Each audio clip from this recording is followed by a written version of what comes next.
By the final whistle, the penalty had been missed. By the time the dressing room doors closed, teammates were choosing sides. By Monday's training session, Jurgen Klopp had to separate two players who hadn't spoken a word to each other in 3 days. Mohamed Salah and Darwin Núñez, Liverpool's attacking partnership, weren't even making eye contact. But it started with 11 words spoken in Portuguese, words whispered in frustration after the 89th minute, words that only Alisson heard from 10 meters away in the tunnel. Você prometeu que era pelo time, mas sempre é por você. Don't forget to subscribe to Elite Ball Legends and like the video for your support. Thank you for subscribing. February at Anfield carried weight that season. Liverpool sat 3 points behind Arsenal in the title race with 12 matches remaining. Every point mattered, every decision carried consequence. And when Arsenal arrived on a rain-soaked Saturday evening, the entire footballing world knew this match would define trajectories. Salah had been at Liverpool for 7 years. 32 years old now, contract negotiations stalled. Whispers about Saudi Arabia growing louder each week. He'd scored 211 goals in red. He was royalty at Anfield. But this season felt different. The sharpness had dulled slightly. The explosiveness came in flashes rather than constants. He was still world-class, still devastating on his day. But the margins were tighter now. Núñez had cost £85 million. 24 years old, raw power wrapped in South American hunger. 18 months into his Liverpool career, he'd been inconsistent. Brilliant one week, invisible the next. The cop wanted to love him. They just needed him to make it easier. He'd scored 17 goals this season, finally finding rhythm, finally understanding Klopp's system. But he still felt like he was auditioning while Salah performed. The match started with intensity that made the pitch shimmer under Anfield's floodlights. Arsenal came to win, not to survive. Saka tormented Robertson down the right. Odegaard controlled the tempo. Jesus pressed with relentless energy. Liverpool countered with their own ferocity. The crowd roared with every tackle, every 50-50, every moment that suggested dominance. Núñez scored in the 23rd minute, a header, powerful and precise, from Alexander-Arnold's cross. He sprinted to the corner, arms spread wide, screaming into the cop's adoration. Salah was the first to reach him, embracing him with genuine joy. Whatever tension existed between them disappeared in that moment. Football did that sometimes, created temporary unity through shared purpose. Arsenal equalized before halftime. Saka cut inside, beat 2 defenders, curled the ball beyond Alisson's reach into the top corner. The kind of goal that silenced 50,000 people instantly. The kind of goal that shifted momentum like a physical force. The second half became war. Tackles flew in, tempers shortened.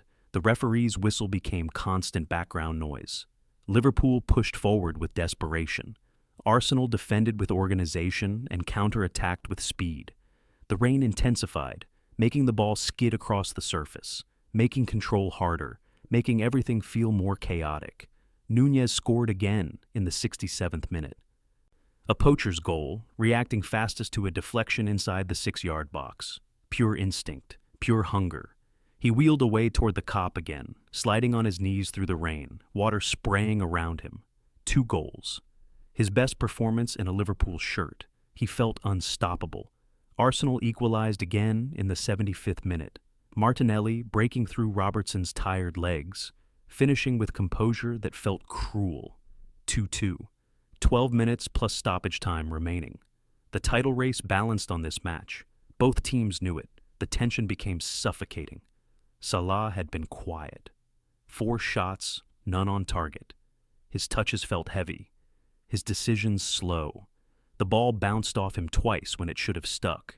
He could feel it, that creeping awareness that this wasn't his night.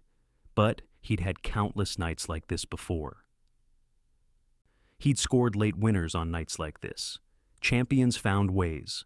The 89th minute arrived with brutal suddenness. Van Dijk played a long ball forward.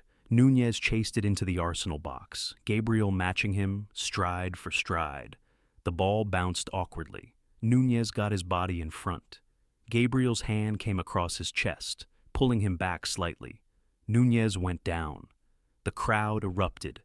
The referee pointed to the spot without hesitation. Anfield exploded with noise that felt physical. 53,000 people screaming at once. The cop bouncing, flags waving. This was it. The moment, the winner. 3 points, statement victory, title race momentum.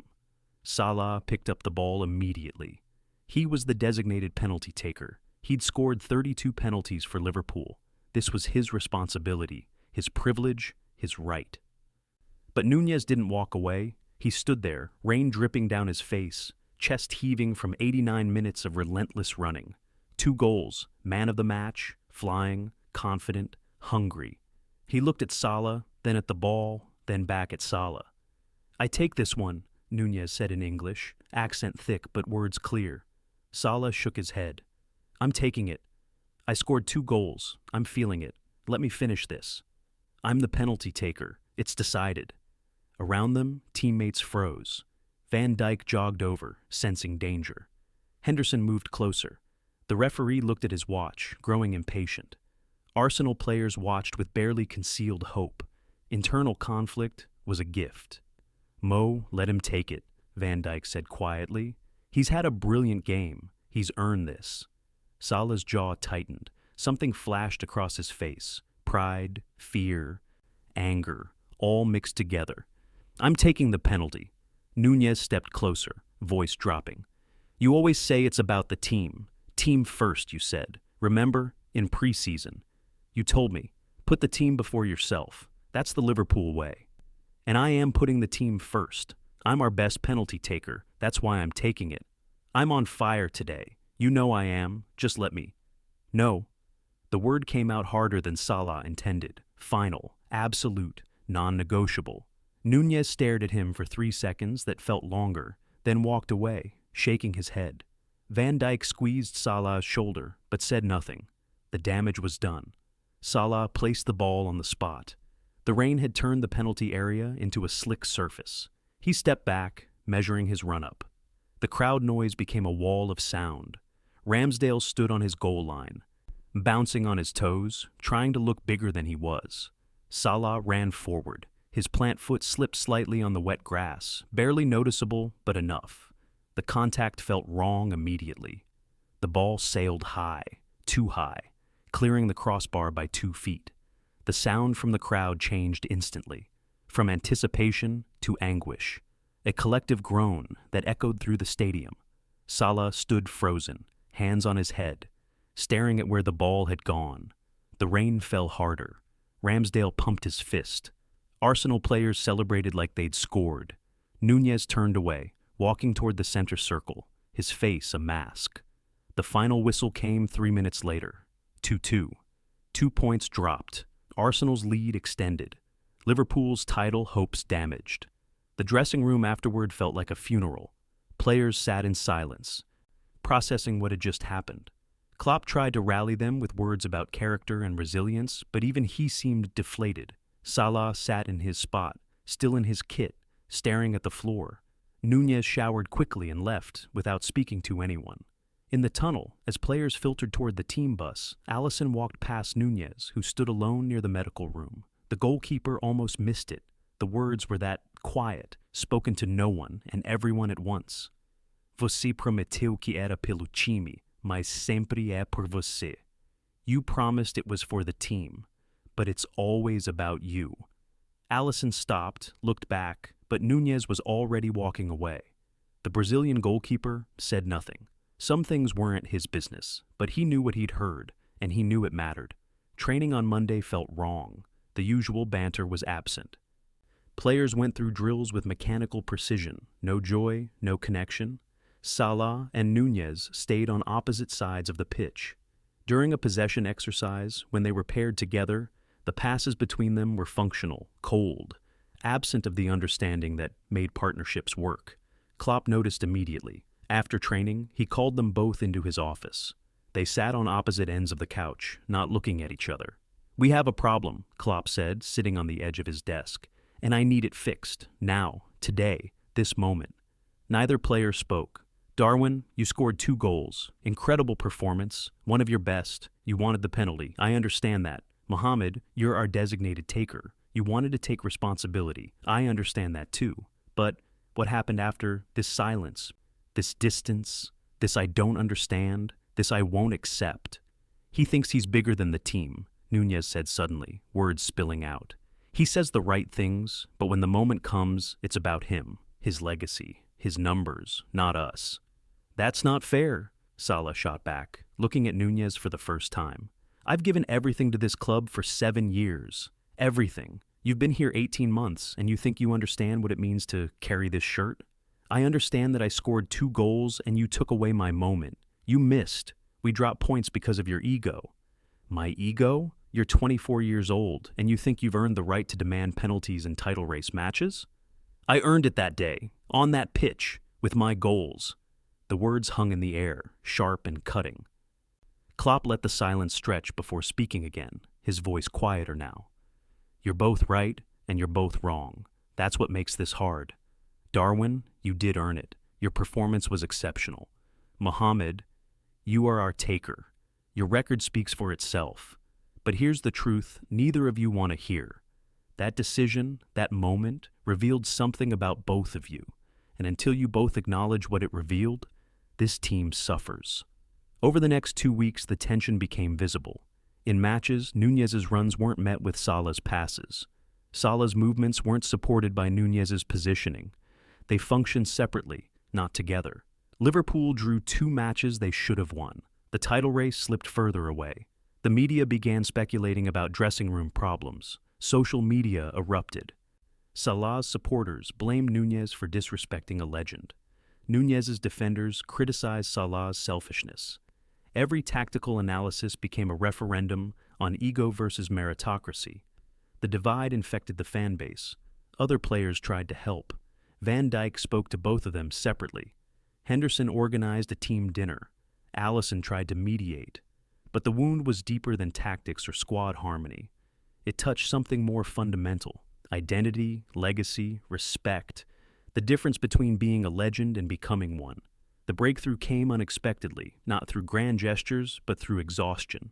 Liverpool faced Manchester City in the FA Cup quarter-final, a match that demanded everything.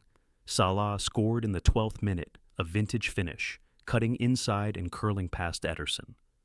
He celebrated with his arms raised, but his expression was hollow. The goal felt mechanical. Núñez equalized City's first-half goal with another header in the 68th minute. 3 defenders around him, somehow finding space, directing the ball past Ederson with perfect placement. He ran toward the corner but didn't slide, just stood there, arms slightly raised, acknowledging the crowd but not celebrating. Something had changed in him too. In the 84th minute, with the score still 2-2, Salah found space on the right. He drove forward, 3 City defenders converging. The obvious pass was backward to safety. Instead, he looked up and saw Núñez's run, perfectly timed, between center-backs, into space that would only exist for 2 seconds. Salah played the pass. Weight perfect, timing perfect. The kind of pass that only came from trust, from understanding, from letting go of everything except the moment. Núñez controlled with his chest, held off Akanji, and finished past Ederson. 3-2, the winner. Núñez turned and ran towards Salah without thinking. They collided in an embrace that looked almost violent, both players clinging to each other like drowning men. The rest of the team piled on, but for 3 seconds, it was just them, Salah and Núñez, holding each other, something unspoken passing between them. After the match, they walked off the pitch together, not speaking but side by side. In the dressing room, as the celebration raged around them, Salah caught Núñez's eye across the room. He nodded. Núñez nodded back. It wasn't forgiveness exactly. It was recognition. Acknowledgement. Understanding that they both carried weight they couldn't put down, pressure they couldn't escape, hunger they couldn't satisfy. The next day, Salah found Núñez in the training ground gym at 6 in the morning. Núñez looked surprised to see him, but said nothing, just continued his routine.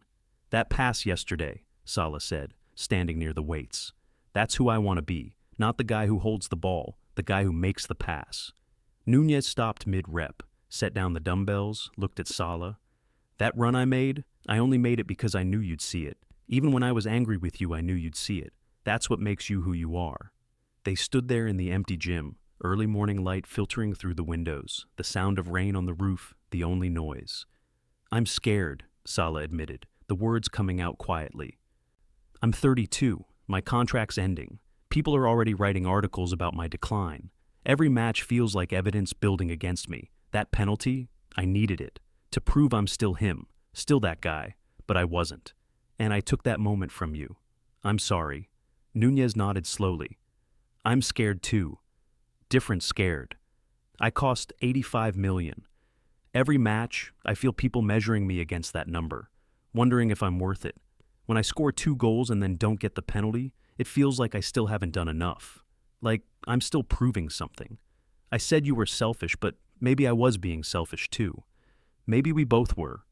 Maybe football makes us that way. This place, this pressure, this need to be perfect." Salah smiled, tired and genuine. "We'll never be perfect, either of us. No, but we can be better. Together. That pass you made yesterday, that's what we should be. Not fighting over penalties, just seeing each other." They didn't embrace or shake hands, just nodded and returned to their separate workouts. But something had shifted. The silence that had been hostile became comfortable. The distance that had been punishment became respect. In the matches that followed, their partnership evolved. Núñez's runs became smarter, finding spaces Salah could exploit. Salah's passes became more generous, trusting Núñez in moments where before he might have shot. They scored 5 goals between them in the next 3 matches. Liverpool's form stabilized. The penalty against Arsenal still haunted both of them. The dropped points still hurt. But they'd learned something in those weeks of silence, that being elite meant carrying more than just talent. It meant carrying fear, pressure, ego, hunger, all of it at once, while still finding ways to serve something larger than yourself. Late in the season, in a crucial match against Newcastle, Liverpool won a penalty in the 92nd minute, score 1-1, title hopes barely alive. Salah picked up the ball, the crowd held its breath. Núñez jogged over, stood next to him, said nothing. Salah looked at him, then at the ball, then back at him. He held out the ball. "You take it." Núñez shook his head. "No, you take it. You're our taker. I trust you." "I trust you too. That's why I'm giving it to you." "Mo, take the penalty, Darwin. Score. Win the match. Not because you deserve it more, because we both know you'll score, and that's what matters."